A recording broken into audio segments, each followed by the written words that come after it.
Hallo und herzlich willkommen zu diesem Video in Bezug auf Zeitverschwendung und vor allen Dingen die Mythen darüber. Viele Menschen glauben, dass man Zeit verschwenden kann. Das ist so, ich sag mal nicht richtig. Ich erkläre dir nachher auch warum. Denn es gibt keine Zeitverschwendung.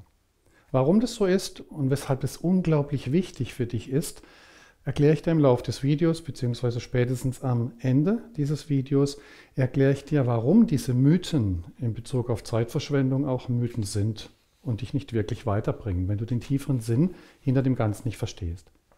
Aber erstmal grundsätzlich, was sehr hilfreich sein kann, dass wir uns mal mit diesen Mythen beschäftigen. Es gibt im Internet eben diese Ideen diesbezüglich der Mythen, das werde ich dir kurz erklären. So, erstmal, ich habe es mir aufgeschrieben, einer dieser Mythen ist, dass Pausen Zeitverschwendung sind. Ich gehe jetzt nur ganz kurz auf die Mythen ein, um dir dann nachher meine Idee dazu anzubieten, dass auch all das dich nicht wirklich weiterbringt, aber vielleicht ist es ganz interessant, das mal gehört zu haben. Manche sagen, Pausen sind Zeitverschwendung. Das ist ein Mythos, das macht keinen Sinn. Denn ohne Pausen, bist du nicht effektiv und effizient. Also, Pausen sind wichtig, um dich zu erholen. Das kennst du sicherlich auch. Du hast mal irgendwas gemacht, bist vielleicht sehr verbissen da dran und siehst den Wald vor lauter Bäumen nicht mehr. Dann machst du entweder freiwillig eine Pause oder eine Zwangspause, weil es an der Tür klingelt, weil du telefoniert hast oder weil dir was einfiel. Und danach merkst du, wow, es geht irgendwie wieder ganz anders, viel leichter von der Hand und es geht dir eben leichter damit. Heißt also, Pausen sind wichtig. Das ist kein Mythos, dass Pausen Zeitverschwendung sind, sondern die sind wichtig. Ich gehe, wie gesagt, nur ganz kurz drauf ein. Hast du vielleicht schon mal gehört oder vielleicht ist es für dich wichtig. Also sorg für Pausen. Der zweite große Mythos ist, Multitasking spart dir Zeit. Das ist nicht möglich. Du kannst, beziehungsweise dein Gehirn kann immer nur eines gleichzeitig machen.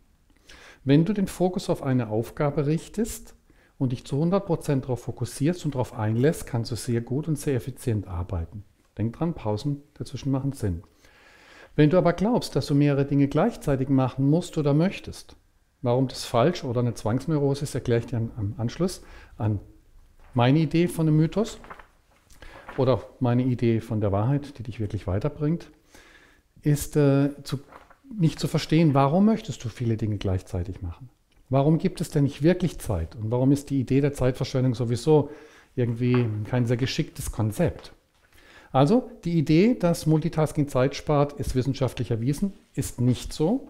Denn je mehr Dinge du gleichzeitig machst, selbst wenn es nur 2 Dinge sind, zwischen denen du hin und her switcht, also multitaskst oder taskst, lenken deinen Fokus ab. Dein Gehirn kann nicht konzentriert und effizient arbeiten und du verlierst tatsächlich viel Zeit dabei und bist nicht effizient.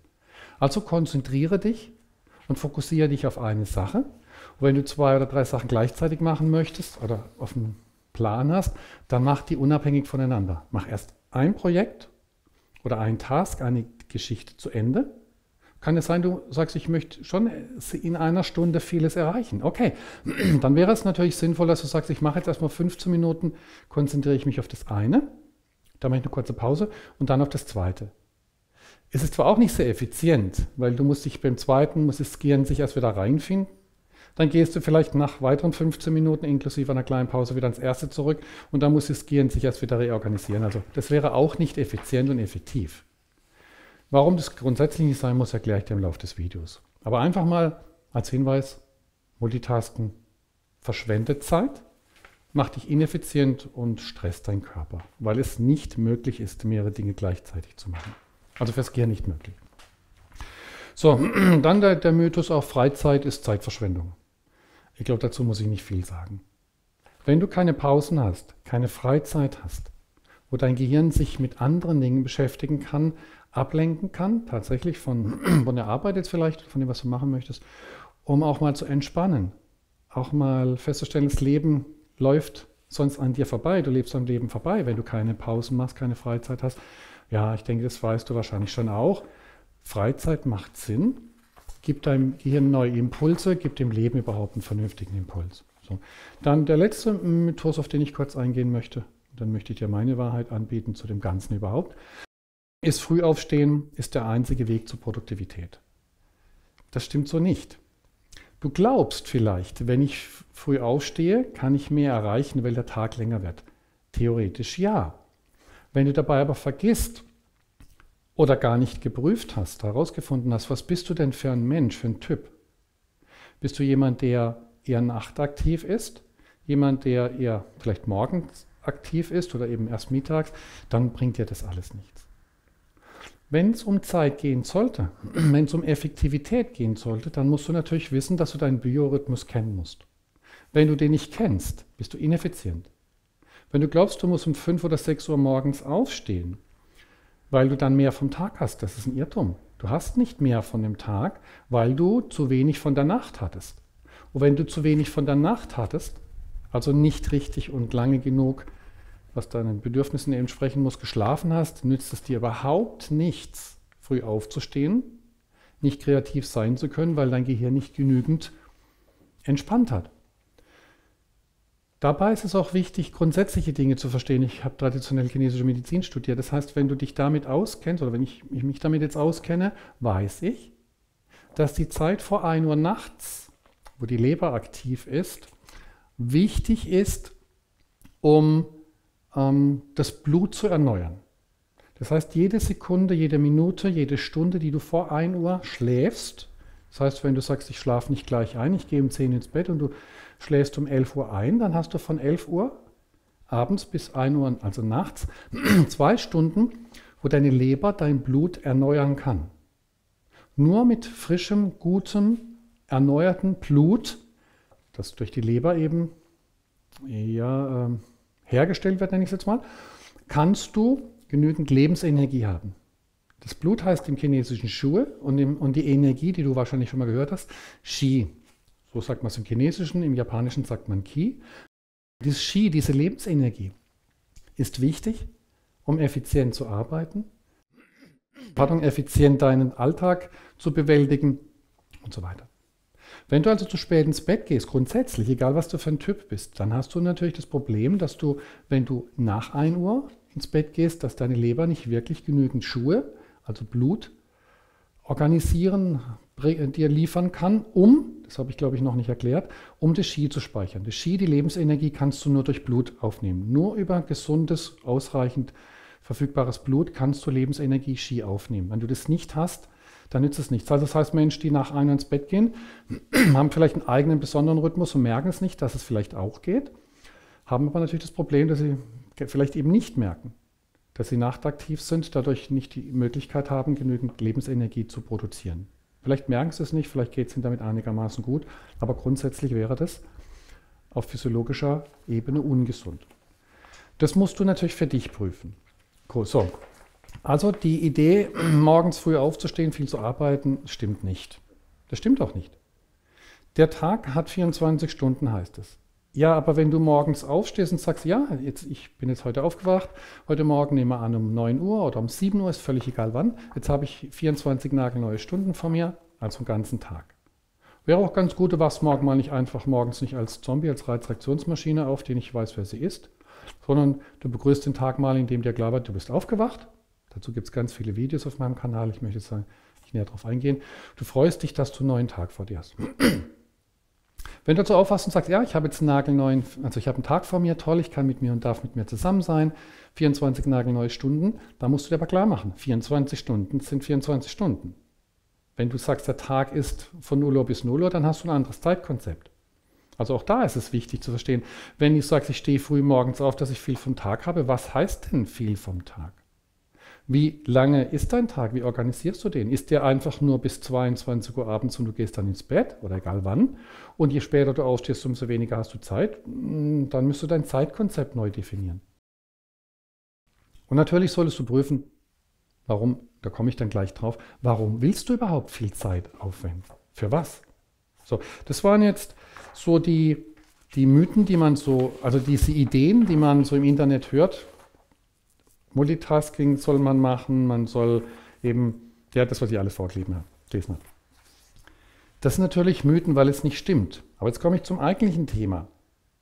Und zwar die Idee, dass es überhaupt Zeitverschwendung gibt, die gibt es nicht. Denn wenn wir von Zeitverschwendung ausgehen, gehen wir erstmal von einem Konzept aus. Auch dazu habe ich vor kurzem ein Video gemacht, dass es Zeit in der Form gar nicht gibt. Weißt du vielleicht, dass Zeit eine Illusion ist? Vielleicht weißt du es auch nicht. Dann erkläre es ganz kurz. Wir haben irgendwann eine Messeinheit entwickelt, die wir Zeit nennen, die es im Universum nicht gibt. Du kannst jetzt zwar sagen, es gibt doch Jahreszeiten, sage ich, nee, gibt es auch nicht. Es gibt Zyklen und Veränderungen, die haben wir jetzt halt in Jahreszeiten gepackt. Ist auch nicht schlimm, wenn man es so nennt. Nur wenn du ein Zeitkonzept hast, dann bist du in diesem Zeitkonzept gefangen. Du bist ständig angespannt, du hast ständig Stress, weil du ständig auf die Uhr guckst und sagst, oh, wie spät ist es eigentlich? Eigentlich wollte ich ja schon dort und dort sein. Oder, oh Gott, jetzt ist es schon so spät, ich habe das alles noch nicht geschafft. Das heißt, Zeit ist als Messeinheit durchaus interessant und in Ordnung. Wenn ich sage, ja, ich habe heute um 14 Uhr ein Date oder einen Termin, ja, dann schau auf die Uhr und guck, dass du das in Time erledigst. Guck aber drauf, macht es dir Stress? Da komme ich dann gleich nachher drauf zu sprechen. Warum es Zeit A nicht gibt und warum es keine Zeitverschwendung gibt. Denn darum soll es jetzt wirklich gehen. Zeitverschwendung gibt es nicht. Denn Zeit verrät dir alles über dich. Aber erst nochmal zurück zur Zeit und Zeitverschwendung. Wenn also jemand sagt, ich arbeite mit dem Zeitkonzept, klar mache ich ja auch, machen wir ja auch alle, dann prüfe es, ob dieses Zeitkonzept für dich hilfreich ist und ob es dich stresst. Wenn du sagst, natürlich ist es hilfreich.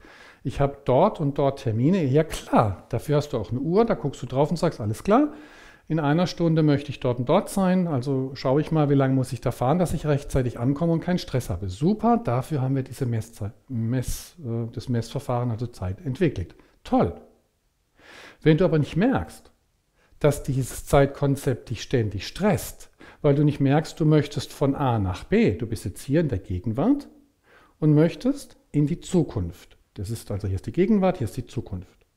Wenn du nicht merkst, dass du hier ständig Stress hast, weil du ständig in die Zukunft guckst, um etwas erreichen zu müssen, das ist nicht wollen, das ist müssen, das ist eine Zwangsneurose, gehe ich gleich näher drauf ein, dann merkst du nicht, dass du bereits hier Stress hast, weil du Angst hast, das nicht zu erreichen. Und du merkst nicht, dass du hier nur das Problem hast, weil du das hier, das ist die Vergangenheit, nicht gelöst hast. Also wenn jemand mit Zeit ein Problem hat und glaubt, es gibt Zeitverschwendung, dann hat er ein grundsätzliches Problem. Total menschlich, liebenswert und verständlich, aber fatal. Nochmal, Zeitverschwendung gibt es nicht. Zeit ist nie verschwendet. Zeit verrät dir alles über dich. So, und jetzt komme ich zum Punkt. Wenn du mal so, vielleicht mal deine Zeit, deine Timeline zurückverfolgst, also kannst du machen, indem du sagst, machen wir ein Beispiel zusammen, kannst du ja dann für dich auch nachvollziehen, damit du meine Idee verstehst. Du sagst, was, Zeitverschwendung gibt es nicht? Okay. Aber gestern habe ich doch irgendwie meine Zeit vertrödelt mit Prokrastination, also mit Rumtrödeln. Ich habe meine Zeit vertrödelt. Anstatt mein Projekt fertig zu machen oder mein Zimmer aufzuräumen, meine Aufgaben zu machen, meine Präsentation vorzubereiten, habe ich vor mich hingeträumt oder im Internet rumgesurft. Das nennt man Prokrastination, dass man alles für sich herschiebt und Zeit verplempert. Ja, das mag ja sein. Aber wenn du jetzt sagst, ich habe meine Zeit verschwendet, dann hast du grundsätzlich nicht verstanden, dass du die Zeit nutzen sollst, jetzt zum Beispiel, retrospektiv betrachten und zu sagen, okay, Michael sagt, Zeitverschwendung gibt es nicht. Okay. Und er sagt, Zeit ist deshalb nicht verschwendet, weil sie alles über dich verrät. Okay, was meint er jetzt damit?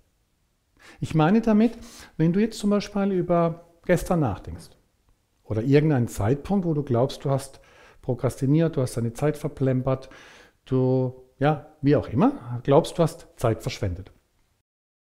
Dann schau doch mal hin, dann mach dir klar, okay, du hast, nehmen wir an, du sitzt am Computer und hast irgendein Projekt vor dir, ist völlig egal, was wir jetzt nehmen. Kann auch sein, du willst was malen oder was lesen und hast irgendwie deine Zeit wieder verschwendet, um was nicht zu machen. Du sagst, ja, ich wollte doch jetzt von mir ein Buch lesen, Und dann ist mir aber eingefallen, ich muss noch den Rasen mähen. Dann habe ich noch mich mit dem Nachbarn unterhalten. Ich habe so viel Zeit verschwendet und bin wieder nicht zum Rasenmähen gekommen. Jetzt regnet es draußen, super, wahrscheinlich die nächsten 5000 Jahre. Und jetzt brauche ich einen Unterwasserrasenmäher unter Umständen.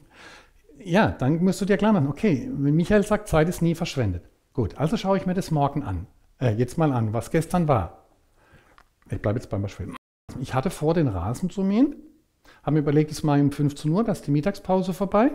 Passt gut, die Sonne scheint gerade, ich habe auch 2 Stunden Zeit, weil danach gehe ich in Sport oder was auch immer.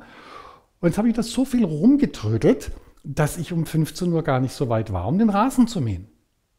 Und. So, wenn du das jetzt wahrnimmst, dann kannst du doch sagen, ja doch, ich habe meine Zeit verplempert.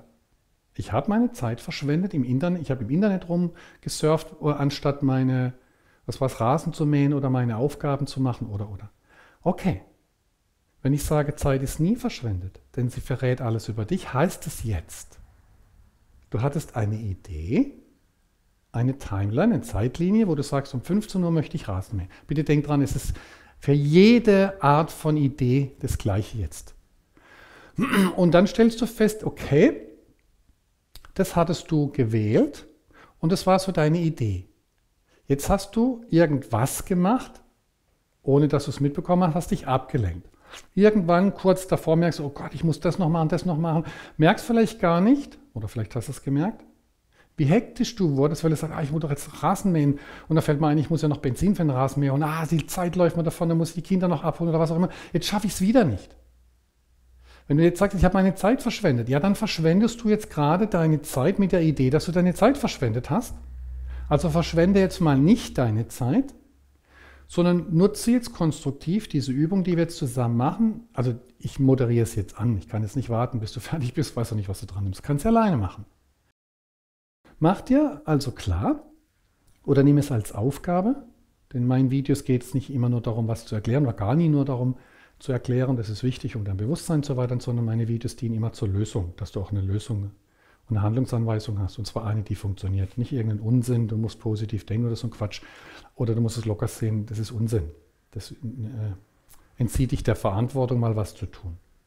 Also die Aufgabe ist, ich moderiere es jetzt an, dann kannst du es dir abschreiben oder aufschreiben oder nochmal anschauen und machen. Identifiziere einen Moment, wo du weißt, da hast du deine Zeit verschwendet. Denk dran, egal was es war. Dann setz dich hin, nimm dir Zeit und beobachte mal. Geh mal so zurück und schreib es dir vielleicht auf. Ich hatte gestern den Plan, um 15 Uhr Rasen zu mähen. Okay. Dann, das habe ich um 10 Uhr morgens entschieden, weil ich da einen Wetterbericht gesehen habe und gesehen habe, ja, es wird schön oder es war schon schön. Auch gesehen habe im Wetterforecast, im Vorschau, um 17 Uhr ungefähr fängt es an zu regnen und dann regnet es die nächsten paar Wochen. Alles klar, ich möchte in diesem Zeitfenster von 15 bis 17 Uhr meinen Rasen mähen. Denk dran, ist egal, was du machst. Und jetzt muss ich mal ganz ehrlich hinschauen, es kann vielleicht mit Scham besetzt sein oder mit Unwohlsein, Unbehagen, wenn du dir anschaust, was du sozusagen wieder alles gemacht hast. Dann schreib dir auf, ich habe das um 10 Uhr definiert und dann dann wollte ich noch kurz in die Garage gehen, um zu gucken, ob ich genügend Benzin für den Rasenmäher habe. Dann hat aber mein Handy geklingelt und ich habe eine WhatsApp-Nachricht gesehen, die habe ich kurz beantwortet. Und in dieser WhatsApp-Nachricht stand was drin, was mich motiviert hat, im Internet kurz was zu recherchieren. Dann habe ich das recherchiert, also und so weiter. Alles aufschreiben, was du getan hast. Dann weißt du, du wolltest eigentlich Benzin besorgen. Du wolltest dich vorbereiten auf dieses Event um 15 Uhr.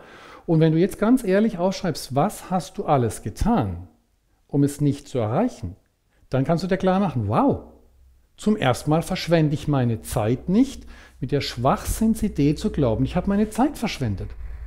Dann ist doch völliger Unsinn. Immer wieder nur zu sagen, oh, jetzt habe ich das wieder nicht geschafft. Jetzt habe ich da wieder Zeit verschwendet. Jetzt wollte ich noch die Schwiegermutter irgendwie im Garten verscharren oder irgend so was Kreatives halt. Habe es wieder nicht geschafft. Ja, wieso? Weil du nicht hinschaust. Weil du ständig nur rumjammerst und wieder so viel Zeit verschwendet. Erstens mal gibt es keine Zeit, die du verschwenden kannst, oder wenn wir das Konzept mal nehmen, dann solltest du jetzt mal rausfinden, was passiert denn da? Denn es gibt keine Zeitverschwendung. Nicht nur, weil es keine Zeit gibt, sondern weil wir Zeitkonzepte haben, die sehr starr sind. Und jetzt kommt der eigentliche Punkt. Weil wir ständig Angst haben, zu spät zu kommen. Ständig Angst haben, in einem gewissen Zeitraum nicht genügend zu performen, nicht genügend Lob und Anerkennung zu ergaunern, mehr ist es ja nicht, und. Wenn du dieses Zeitkonzept nutzt, mache ich auch, und ich merkst, dass dieses Zeitkonzept dir Stress bereitet, dann hast du was nicht verstanden. Dann hast du nicht verstanden, dass diese Zeitverschwendung, die du als Zeitverschwendung betrachtest, dich ins Grab bringt. Weil du ständig Stress hast mit der Idee, ich könnte meine Zeit verschwenden. Dabei weißt du doch wahrscheinlich noch nicht mal, wer du bist. All das findest du auf meinem Kanal. Es geht immer sehr tiefgründig. Du weißt nicht, wer du bist. Da gehe ich jetzt nicht näher drauf ein, auch dazu gibt es Videos. Du glaubst den Unsinn, den dir dein Gehirn sagt, und dein Gehirn sagt, überlebe um jeden Preis. Misshandle, missbrauche andere Menschen, andere Umstände, um ja von dir abzulenken. Das ist Misshandlung und Missbrauch der anderen, die sind natürlich für sich selbst verantwortlich, klar. Dafür kann es jetzt nicht. Wenn du keine Zeitverschwendung betreiben möchtest, dann nutze die Zeit doch mal, um zu reflektieren, was habe ich gestern gemacht, nicht was hast du nicht gemacht. Es sei denn, du möchtest auf eine Beerdigung mit so einer Fresse und so einer Trauergemeinde passen, dann guck, was du nicht geschafft hast. Sei so größenwahnsinnig und glaub, du hattest eine Wahl oder gar einen freien Willen. Auch dazu gibt es Videos, dass du keine Wahl und keinen freien Willen hast auf meinem Kanal. Also nutze doch jetzt mal diese Zeit, diesen Raum, den du dir nimmst, ist vielleicht besser ausgedrückt wie Zeit, um zu sagen, okay, ich schreibe mir jetzt mal auf, was habe ich gestern alles gemacht. Dann kannst du es, um es besser vielleicht zu verifizieren, dann nimmst du nochmal ein, zwei Situationen, wo du sagst, das hatte ich vor und ich habe es nicht geschafft, weil ich meine Zeit verschwendet habe. Mit dieser Idee gehst du dran. Und dann schreibst du auf, was du alles getan hast. Und da wirst du rausfinden, dass es ein Muster gibt. Das Muster heißt, du lässt dich ständig ablenken. Du bist ständig auf der Flucht. Du machst 1000 Dinge, um das dann wiederum nicht zu erreichen. Aber warum? Weil du nicht merkst, dass du von klein auf das Gefühl bekommen hast, dass du nichts wert bist und nicht liebenswert. Es sei denn, du zeigst der Außenwelt, dass du doch liebenswert bist und dass man dich doch respektieren und ja, ernst nehmen sollte. Auf was ich raus möchte. Jeder Mensch wurde zuhauf traumatisiert, wobei es nur ein Trauma gibt, das man behandeln muss. Dazu kannst du alle meine Videos zum inneren Kind anschauen, die Videos zur Büchse der Pandora. Ach, es gibt über 220, glaube ich, Videos jetzt mit weit über 100 oder 120 Stunden Videomaterial kostenfrei, wo du dir alles anschauen kannst. Ist natürlich alles durcheinandergewürfelt, weil es im Laufe der letzten 10, 12 Jahre einfach aufgrund der Wünsche entstanden ist. Da kannst du dein Bewusstsein erweitern. Wenn du natürlich eine schnelle Abkürzung möchtest, du keine weitere Zeit verschwenden möchtest, mit 200 Videos jetzt zu durchforsten, die ja keine Struktur haben, sondern die sind in sich immer schlüssig, zeigen dir immer das Problem, zeigen dir immer eine Lösung. Das auf jeden Fall. Wenn du aber eine Struktur möchtest und deine Zeit nicht verschwenden möchtest, dann schau in der Textbeschreibung nach, da kommst du auf meine Website, da gibt es Videokurse, die eben sehr effizient, sehr effektiv sind. Zum Beispiel der Grundkurs in meiner Methode, also EMB-Methode, Michael-Begelsbacher-Methode, kombiniert mit Angstkurs. Also es gibt alles, schau es dir an. So, dann wirst du deine Zeit nicht weiter verschwenden, sondern du wirst effizient und effektiv rausfinden. Bisher hast du deine Zeit sowieso verschwendet. Immer. Zeit deines Lebens hast du die Zeit verschwendet, um von dir abzulenken. Die einzige Zeitverschwendung, die es nicht gäbe, wenn du dich mal fragen würdest, wer bist du denn wirklich? Nicht eigentlich. Was treibt dich denn den ganzen Tag an, so viele Dinge machen zu müssen? Was treibt dich dazu, dein Leben in ein enges Zeitkonzept zu pressen, das doch dazu dient, dass du dich definitiv umbringst? Wenn du der Zeit nachrennst, ist es ein sehr subtiler, aber direkter Weg einer Suizidalität. Das heißt, du bringst dich um mit der Idee, dass du Zeit verschwenden könntest. Es geht doch nicht um Zeitverschwendung. Es geht darum, dass du glaubst, du hast nicht genügend Zeit zur Verfügung, um diesen tiefen Schmerz in dir nichts wert zu sein, zu eliminieren. Wenn du also nicht verstehst, das macht mein Hirn ja auch, dass unser menschliches Gehirn nur eins auf dem Schirm hat. Wie werde ich dieses Gefühl los, nicht gut genug und nicht liebenswert zu sein? Und das möchte man in schnellstmöglicher Zeit schaffen. Da du das aber nicht verstehst, da du nicht weißt, wer du bist, da du nicht weißt, wo das Trauma steckt und so weiter, lernst du alles in meinen Videos, wirst du Zeit deines Lebens ihr dem Heiligen Gral nachlaufen. Du willst immer irgendwas erreichen, merkst, du hast nicht genügend Zeit, merkst du auch nicht, dass du theoretisch ja eine gute Idee hast, irgendwas machen zu wollen. Nehmen wir an, du sagst, ich kaufe mir jetzt ein Buch oder ich mache einen Videokurs, wo es darum geht, wer bin ich denn wirklich, nicht wer bin ich eigentlich. Und du schaffst es nicht, konsequent diesen Videokurs durchzuarbeiten. Du kaufst dir ein Buch, das dein Bewusstsein erweitert und du merkst, du schaffst es irgendwie nicht, Erleuchtung zu erlangen oder zu erwachen oder ein glückliches, gesundes, friedliches Leben zu führen. Dann müsstest du dir klar machen. Der größte Feind in dir ist dein Ego, deine falsche Identität. Dieses Ego wird dich immer zu 100% ablenken, also dafür sorgen, dass du deine Zeit verschwendest. Auch dazu gibt es genügend Videos auf meinem Kanal über das Ego. Weil das Ego sagt, wenn mein Herrchen, mein Frauchen, also du, rausfindet, dass du ein göttliches, perfektes Wesen bist und total liebenswert. Und zwar eben, wenn du mal nichts tust. Nicht erst, wenn du was getan und geliefert hast, sondern wenn du mal nichts tust. Einfach so bist, wie du bist. Wenn dein Ego sagt, oh Gott, wenn du jetzt rausfindest, wenn der Ego sagt zu dir, oder sagt es nicht, aber denkt, wenn du jetzt rausfindest, wer du wirklich bist, würdest du den ganzen Unsinn, den du den ganzen Tag machst, die ganze Zeitverschwendung, diese Zombie-Nummern, Reizreaktionsmechanismen, lassen. Dann hat dein Ego keine Identität mehr.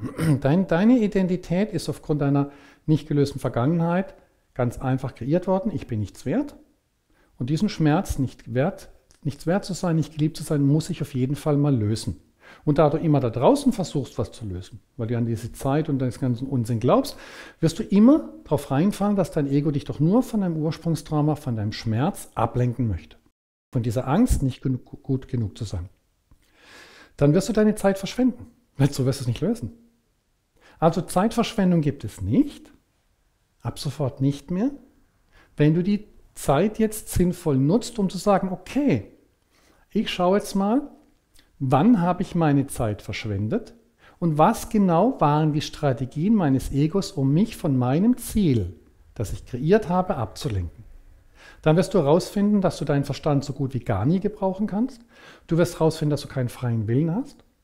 Du kannst auch herausfinden, dass es möglich wäre, wenn du bereit wärst, mal an dir zu arbeiten. Und dann wirst du herausfinden, ja, Gott sei Dank gibt es diese Zeit, die wir so messen, und jetzt nutze ich die mal nicht, also als Zeitverschwendung, sondern ich nutze jetzt mal meine Zeit oder diesen Raum, den ich jetzt mir nehme, um herauszufinden, was hatte ich vor.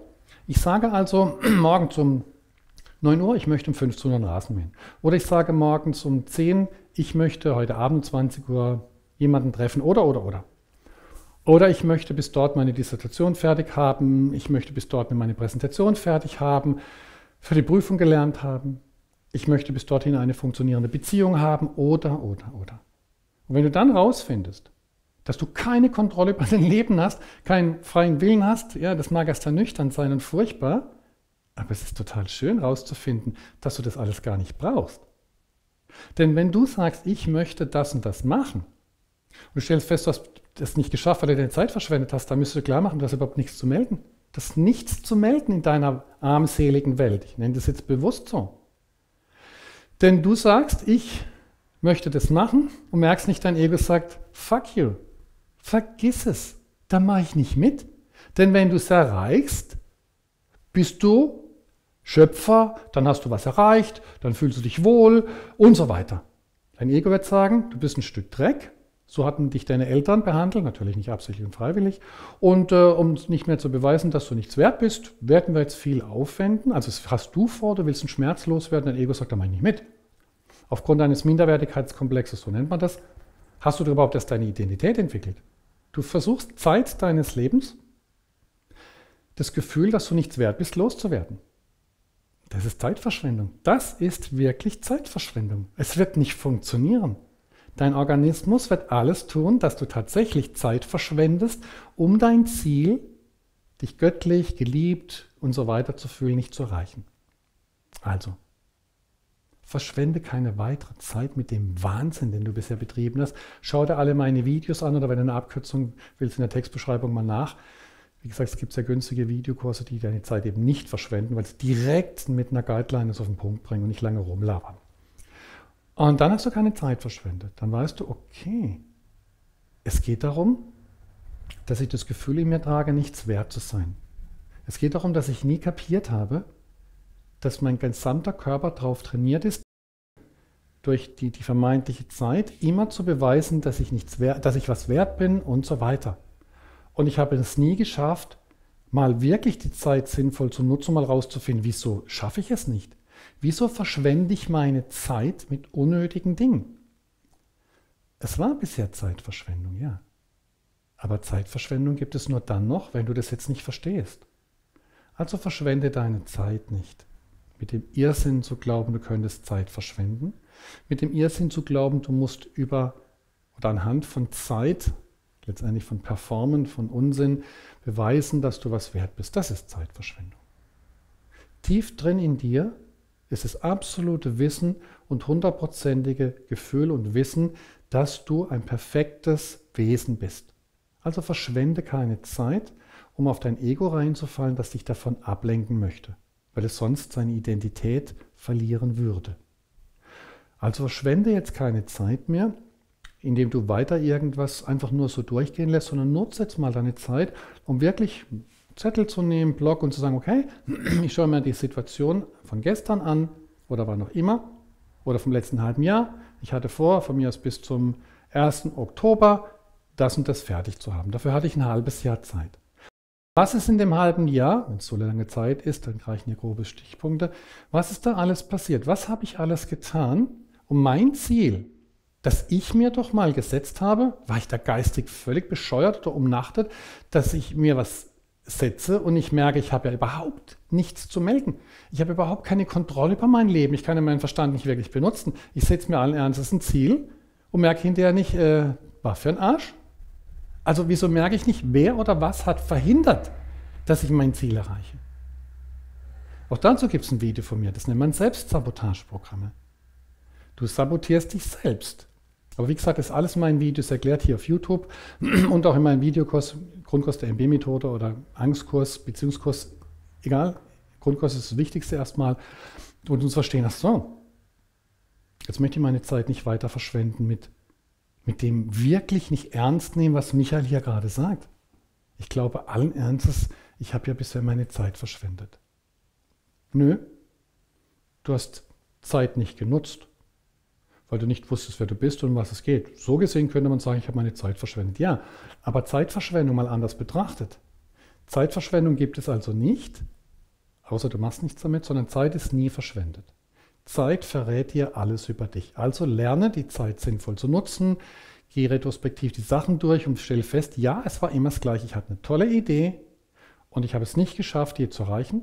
Oder ich habe es vielleicht erst später erreicht mit einem Wahnsinnsstress, weil ich wieder gesagt habe, ich blöde Kuh oder Blödmann, habe da meine Zeit verschwendet. Wieso quatsche ich jetzt hier rum? Wieso surfe ich im Internet rum? Wieso kann ich jetzt nicht einfach mal mein Projekt durchziehen? Super, jetzt kann ich die ganze Nacht durcharbeiten oder. Verschwende deine Zeit nicht weiter mit dem Unsinn zu glauben, dass deine Zeit verschwendet, sondern nutze die Zeit jetzt, um zu sagen, ja, die Zeit war deshalb nicht verschwendet. Ganz sicher war sie nie verschwendet, wenn ich es jetzt richtig nutze, denn ich schaue jetzt zurück und sage, ja, die Zeit war nicht verschwendet. Denn sie hat mir verraten, dass ich eine Reizreaktionsmaschine bin, ein Zombie, die oder der keinen freien Willen hat, weil ich nicht kapiere, um was es hier geht.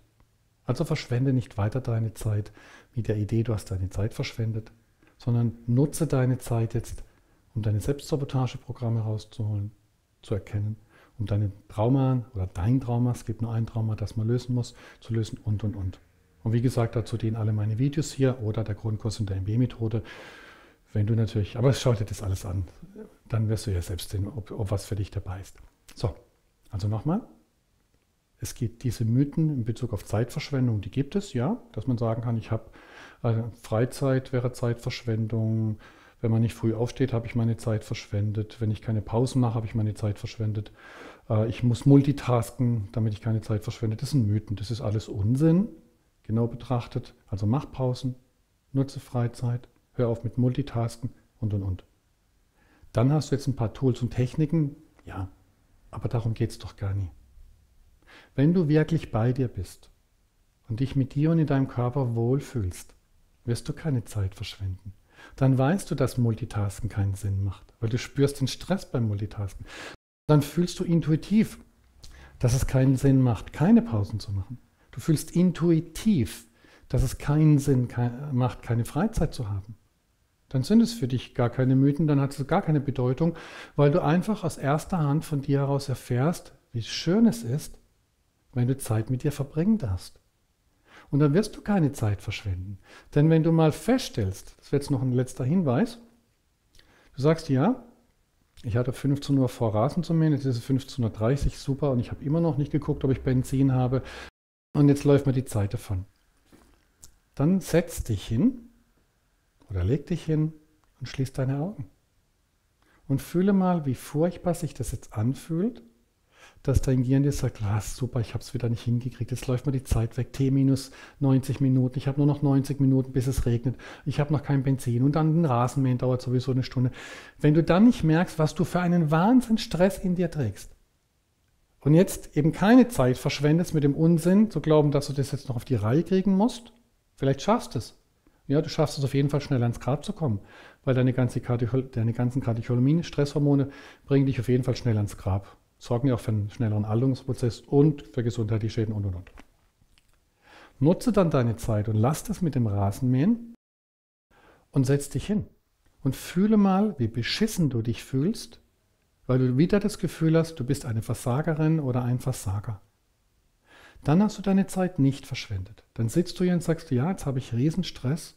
Erstmal mit meinem Gedanken, meinem Ego, das sagt, du blöde Kuh, du blöd Mann, hast es wieder nicht geschafft. Ja, wieder klar. Wieso nimmst du es dir überhaupt vor? Verschwende keine Zeit, indem du auf dein Ego reinfällst, das nur eines möchte, dich bei der Stange halten. Bei dem Gefühl, du bist eine Versagerin, du bist ein Versager, du bist einfach nichts wert. Fall da drauf nicht rein, sondern fühle, wie es sich anfühlt, eine Versagerin oder ein Versager zu sein. Jede Sekunde, wo du das fühlst, jede Sekunde, wo du das mit weit offenen Armen fühlst, dein inneres Kind spürst, auch da gibt es ganz viele Videos von mir, dein Schmerzkörper, wenn du es so nennen möchtest, ist keine Zeitverschwendung. Denn was nützt es dir, wenn du es noch schaffst, vor 5 den Rasen zu mähen, dann aber einen Herzinfarkt krepierst? Dann lass es im Rasenmähen, grab doch gleich ein Loch, stell dich davor und fall da gleich rein. Hinterher ist es egal, wer den Rasen mäht, wenn es dich nicht mehr gibt.